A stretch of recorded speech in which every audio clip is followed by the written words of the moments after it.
I like asking directors, what is your vision? And Akasha Stevenson does have a real vision and a real visual concept for this film. Akasha's amazing. She's just like this force of nature.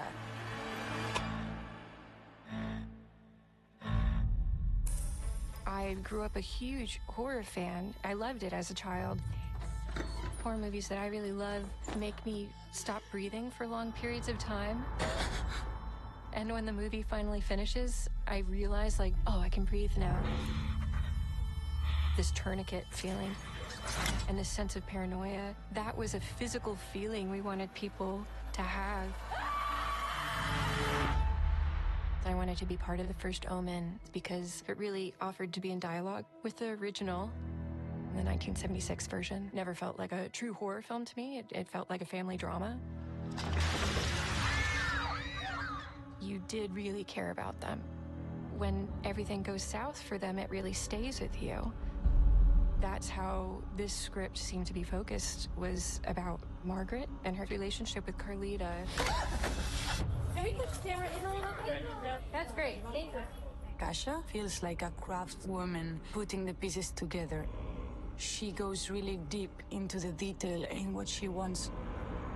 She's grounding the movie with the characters. Has anyone ever done anything to you? It is an interesting opportunity to explore horror in a way that was particular to the female experience and the female perspective. Akasha's vision to tell the story through this female lens, it's permeated every frame we've captured. You a serpent in the top? Here we go. What amazed me was she controlling everything. Position the camera, if the light's good, the wardrobe, everything. That's on her. And then now she goes to the window, Sandra, with this. Great. I was so excited about this project because you have this fantastic franchise that I had the opportunity to add on to.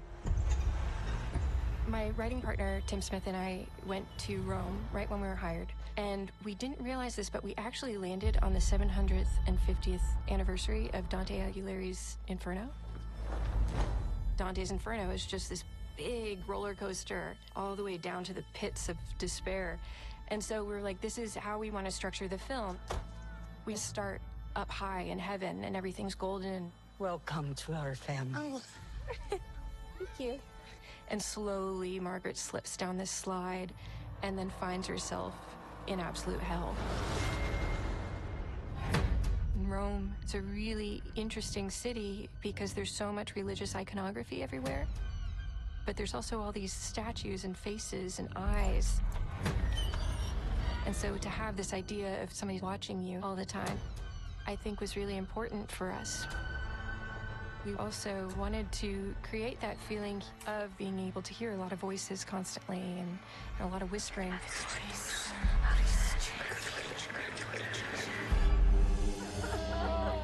Reset. And Tim, you almost have to come a little left. Yeah?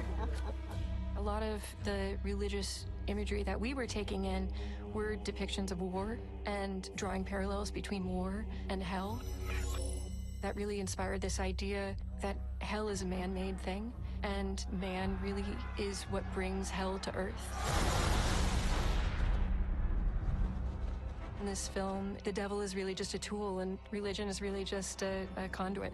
And so a lot of the evil in this film is man-made.